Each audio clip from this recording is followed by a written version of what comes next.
안녕하세요. 여러분 안녕하십니까. 중국 경영연구소 소장을 맡고 있는 박승찬입니다. 비즈니스대담 또 이제 진행을 하는데요. 매번 그렇지만 정말 모시기 힘든 분을 모셨습니다. 중국 전시회 가시면 다 우리 진도 지역에 계신 분이 김윤희 대표님인데 우리 마이센스 하나니까 김윤희 대표님 나오셨습니다. 네, 반갑습니다. 네. 우리 중국 경영연구소 분들한테 반갑습니다. 아마 잘 모르실 것 같아요. 그래서 자기소개 한번 해보겠습니다. 네. 네, 전시 컨벤션 회사 넥스페어 그리고 마케팅, 수출입 업무를 하고 있는 넥스나인이라는 회사를 운영하고 있고요. 중국 스포츠산업연합회 한국 지부를 맡고 있습니다. 그래서 중국과는 이런저런 인연이 좀 있는 편입니다. 반갑습니다. 한국보다는 중국 전 시장에서 여러 번 더 뵀던 것 같아요. 물론 중국뿐만 아니라 중동도 많이 나가시고. 네, 저희 중짜 좋아합니다. 중소기업을 위한 중국과 중동 진출. 그러네요. 네. 뭐 박람회 부분 할 때 그것을 전부 기획을 하시고 우리 기업들을 모시고 중국에서 정말 진두지휘 하시는 분입니다.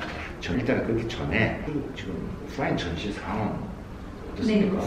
저희도 사실 중국 상황을 관심 깊게 이렇게 관찰을 해보고 있습니다. 전세적인 팬데믹 상황이니까 미주하고 유럽 같은 경우는 오히려 전시회가 취소가 되거나 내년으로 연기된 경우가 많아요. 중국 같은 경우는 중국식 사회주의이다 보니 중국의 전시는 정부에서도 7월부터는 전시회를 적극적으로 진행을 해라라는 방침이 있습니다. 그래서 전시회가 진행이 되고 있고 가깝게는 이제 7월 달에 상무부에서 주관을 하는 공작기계 전시회라는 것이 중국 최대 전시장인 NECC 전시장에서 개최가 되는 걸로 발표가 됐습니다. 저는 이제 이 사태를 보면서 두 가지를 좀 중국에 대해서 느낄 수 있었는데 뭐냐면 한국 같은 경우도 전시회 같은 경우 5일 남기고 취소가 되는 경우가 굉장히 많거든요. 왜냐하면 코로나에 대한 위험 때문에 이런 것들을 갑자기 중지하거나 해서 업계 종사하시는 분들도 준비 다 했다가 심지어는 부스 장치 창고에서 다 닦아서 딜리버리 하려고 준비하던 중에 취소가 돼서 되게 어려움을 많이 겪고 있었는데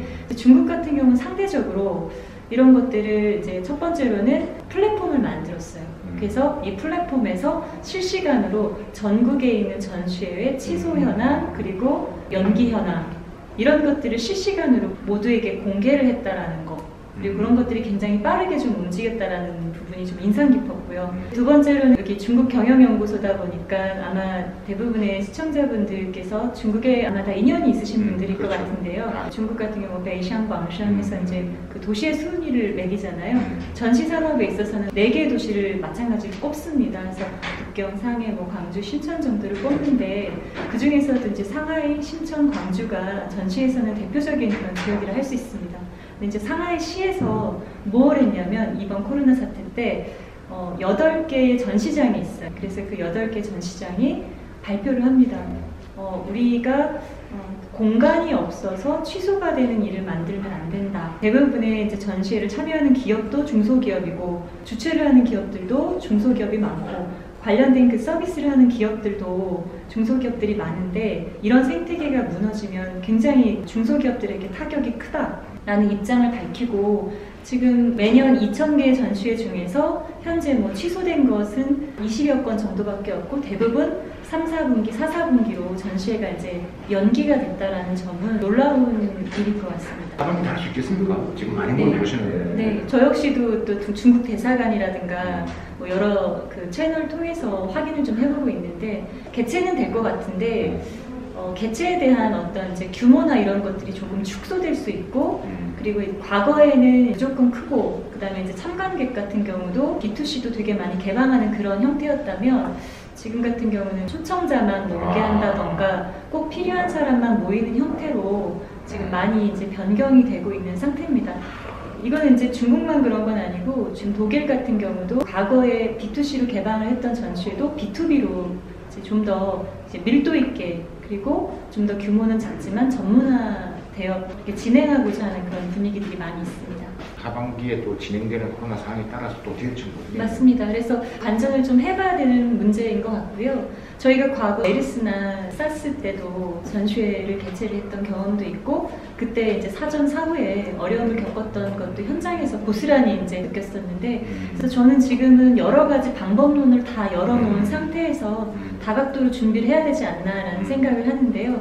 우선 오프라인은 오프라인대로 관전을 하면서 저희가 또 준비를 해야 될 것이라고 보여지고 시진핑 주석께서 한국에 또 강한 이슈도 있긴 한데 그 이후에 이제 기업인들 특히 전시 참여 기업들을 위한 어떤 그런 절차들이 좀 더 간소화되고 빠르게 조금 진행이 된다고 한다면 조금 더 이제 수월한 부분도 있을 것 같고 그런 부분에 대한 대비도 필요할 것 같고요. 또 만약에 이제 코로나 상황이 점차 어려워지는 상황이 됐다 했을 때는 사실 저희 기업들이 손 놓고 있을 수는 없는 거거든요. 그런 경우에는 그 시간을 벌 수 있도록 하이브리드형 마이스, 저희 업계에서는 이제 하이브리드형 마이스가 뭐냐면 온라인과 오프라인을 접목을 한 그 개념을 말하거든요. 최소한의 만남을 갖고 그리고 그 만남의 가치는 높아지고 그리고 나머지는 좀 오프라인이라던가 버추얼을 활용을 하는 그런 방법도 생각을 해봐야 될 것 같고 또 끝으로는 사실 중국에서 인터넷 플러스 기업, 뭐 알리바바라든가 텐센트 같은 경우 클라우드 전취에 대해서 굉장히 많이 투자를 하고 플랫폼의 어떤 스탠다드가 되기 위해서 노력을 하고 있거든요. 이제 그런 것들을 또 잘 활용을 해서 우리 기업들은 오프라인과 온라인의 생태계 완전히 다르기 때문에 다각도로 좀 준비를 해야 되는 시점이 아닌가. 이제 광주교육박람회도 네, 그죠? 맞습니다. 네. 광주교육박람회가 지난 15일에서 24일까지 어땠습니까? 진짜 온라인 상담을 했는데 어떻게 진행돼요? 네, 제가 뭐 사실 온라인 전시 어떻게 하는지 제가 강연 들어가지고 했었는데 그렇죠. 캔톤 페어에 대해서는 이제 그 요즘 말로 케바케인 것 같아요. 온라인 전시회가. 케바케가 뭡니까? 케이스 바이 케이스. 죄송합니다. 여기서 이런 말 하면 안 되나요? 저만 네. 모르신가 하죠. 네. 그렇죠? 여기 전화 네, 나갔네요. 케이스 바이 케이스입니다. 그래서 우선 캔톤 같은 경우는 좀 전시 역사부터 좀 살펴봐야 되는데 1957년도에 만들어진 중국 최초의 교육박람회입니다. 그래서 UFI 인증을 받은 그런 전시회인데 그 전시회 같은 경우는 원래 춘계 추계로 해서 총 3주에 걸쳐서 1기, 2기, 3기 춘계 그렇고 추계도 그렇게 해서 사실은 굉장히 많은 머리부터 발끝까지 모든 상품을 망라하는 대규모 전시회입니다. 요번에 어떻게 잘 됐어요? 제일 궁금하게 나. 그래서 사실은 이게 어찌 보면 전문 전시회보다는 종합 전시 성격이 있다 보니까 프로그램을 참 여러 가지 만들었어요. 시도 많이 했습니다. 뭐 리얼타임 스트리밍하는 거. 그래서 이제 기업들이 자기들 제품들을 이제 스트리밍하는 것도 있고, 뭐 1대1 비즈니스 매칭하는 거, 뭐 여러 가지 그런 프로그램들을 그 플랫폼 안에 넣었어요. 예를 들어 그 리얼타임 스트리밍을 해서 이제 들어가 봐요. 그러면은 동시에 8,000에서 10,000개가 스트리밍이 동시에 되고 있어요. 바이어나 참관객들이 그것까지 들어가는 어떤 변별력이나 이런 것들에 있어서 더 많은 마케팅에 대한 노력이 들어가지 않나라는 좀 생각이 들고 영상을 제작을 하고 또 영상을 어떻게 또 스트리밍을 하느냐에 따라서 너무나 숫자가 많기 때문에 오히려 캔톤 페어 같은 경우는 온라인에 대한 시도는 훌륭하지만 실질적으로 바이어의 입장에서는 되게 디맨딩한 전시회다. 실적이 좀 나왔어요? 근데 그건 발표는 안 됐죠? 아직 안 됐죠. 근데 바이어의 입장에서는 내가 만약에 원하는 제품을 찾는 데까지 굉장히 많은 데이터들을 일일이 좀 점검을 해야 되고 하는 그런 사항들이 있어서 이런 부분들이 전 그런 고민이 좀 되더라고요. 첫 번째로는 바이어스 마켓과 셀러스 마켓이 있잖아요. 실제 뭐 바이어들이 정말 필요한 그런 제품들 같은 경우는 그런 고생을 하면서도 찾을 거예요. 그러나 우리나라의 대부분의 중소기업이나 스타트업 기업들이 전시에 참여하는 기업들이 그런 위치에 있지 않은 경우가 많거든요. 내 제품을 홍보를 하고 그런 마케팅을 해야지 고객에게 접점이 있는 그런 포지셔닝에 있는 게 많은데 그런 경우에는 사실은 바이어가 온라인으로 그런 피로감을 느끼면서 찾아온다는 게 사실은 굉장히 어려움이 있는. 캔톤 페어도 이렇게 시작한다고 참 얘기를 했는데 사실 저게 얼마나 될까 이게 실제적인 오프라인에 비가 될까라는 생각이 많이 들어서 캔톤 페어가 이번에 처음 온라인 상담을 했는데 그래서 그게 좀 어떤 성과가 나는지 사실 궁금했었거든요. 네. 아직 뭐 결과 발표는 되지 않았지만 결과는 일단 시도했다. 그다음에 어찌 보면은 중국의 그 어떤 매머드급의 전시회가 온라인으로 그런 것들을 다 구축을 했다라는 부분. 그리고 이게 또 참여비가 무료였어요. 중국이기 때문에 또 가능한 것이 아닌가. 예를 들면은 뭐 삼국지 같은 경우도 위촉 5가 있잖아요. 중국 같은 경우 BAT, 바이두, 알리바바, 텐센트 많이 이야기하는데 지금 사실 클라우드 전시회에 있어서는 항주의 알리바바와 신천의 텐센트가 굉장히 많이 경쟁을 하고 있거든요. 그래서 어찌 보면 캔톤 페어는 그 로케이션 자체가 광동성 광주에 있습니다. 텐센트 역시 신천에 있지 않습니까? 그러다 보니까 이제 텐센트와 이제 광주 교육회가 협력을 해서 스탠다드를 만든 셈인 거죠. 이 변화에 있어서 빠르게 적응하고 또 이런 부분들을 스터디하는 게 맞다고 보는 게 오프라인은 오프라인으로서의 가치는 분명히 존재할 겁니다. 그러나 온라인에 대한 수요는 정말 계속 이제 지속이 될 거고 그거는 같이 투 트랙으로 갈 것 같아요. 근데 이제 저희도 이제 북경 법인에서 기업들의 그 프로모션 활동들을 하는데요. 과거 오프라인 중심이었던 것들이 온라인으로 바뀐 게 이미 3, 4년 전부터거든요. 다만 그것이 이제 10%였다가 20%였다가 30% 이렇게 좀 늘고 있는 현황이고요. 최근에 재미있는 현상이 대부분 다 과거에 오프라인으로 했던 걸 온라인으로 하자는 제안이 많이 있습니다.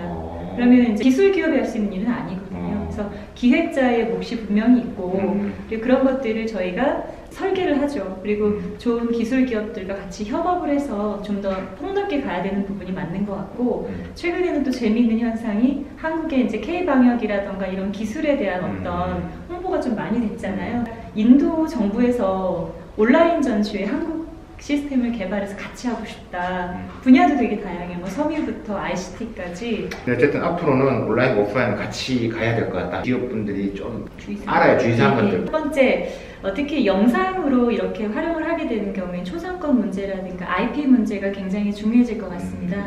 그런 부분에 있어서 과거에는 뭐 오프라인 행사장에서는 뭐 예를 들면 조금 과장되게 이야기했던 부분도 영상에서는 이게 기록에 남고 또 이런 것들이 검증이 되어야 되기 때문에 IP 이슈가 굉장히 많이 중요해질 것 같아서 이런 부분에 있어서 신중하게 좀 진행해야 되는 부분이 있습니다. 두 번째는 사실은 전시장은 바이어와 셀러가 만나는 그런 교역의 장이잖아요. 그러다 보면은 되게 수많은 사람들 중에서 나에게 필요한 사람 찾는 것은 굉장히 쉬운 일이 아니었습니다. 얼굴을 맞대도 어려운데 이제는 온라인으로 합니다.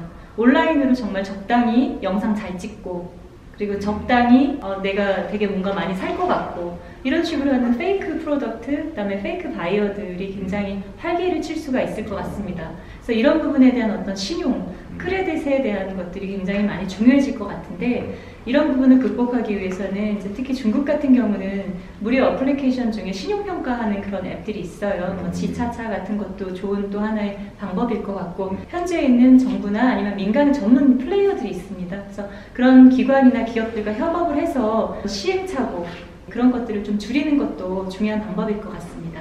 네. 오늘 대표님 너무나 감사드리고요. 네.